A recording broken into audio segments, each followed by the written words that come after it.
In the Bible, we find one of the most beautiful appeal from God. It says, "Today, if you hear His voice, harden not your heart." Would you like to spend this day with God? Listen to this devotional. This Day with God, a devotional by Ellen G. White. Walking with the unseen God. Thou shalt hide them in the secret of thy presence from the pride of man. Psalm 31, verse 20. Notwithstanding God's word is so little practiced, this is the only remedy for the healing of individual and national woes. Man cannot bow upon his knees in the streets and in the marketplace to offer up his prayers to God, but never forget, wherever you may be, that there is a God upon whom you may call for wisdom. Behold, I have set before thee an open door, and no man can shut it, for thou hast little strength, and hast kept my word, and hast not denied my name.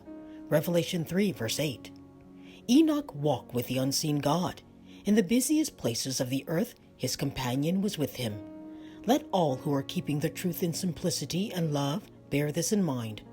The men who have the most to do have the greatest need of keeping God ever before them.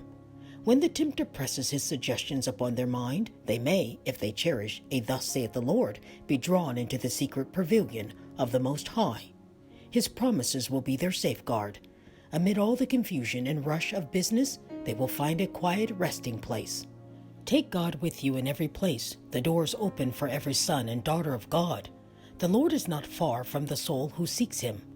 The reason why so many are left to themselves in places of temptation is because they do not set the Lord ever before them. It is in the places where God is least thought of that you need to carry the lamp of life. If God be left out of sight, if our faith and our communion with God are broken, the soul is in positive danger. Integrity will not be maintained.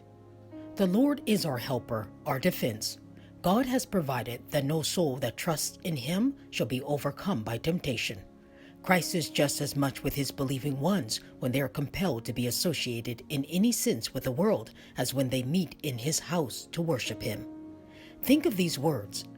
Thou hast a few names even in Sardis, which have not defiled their garments, and they shall walk with me in white, for they are worthy.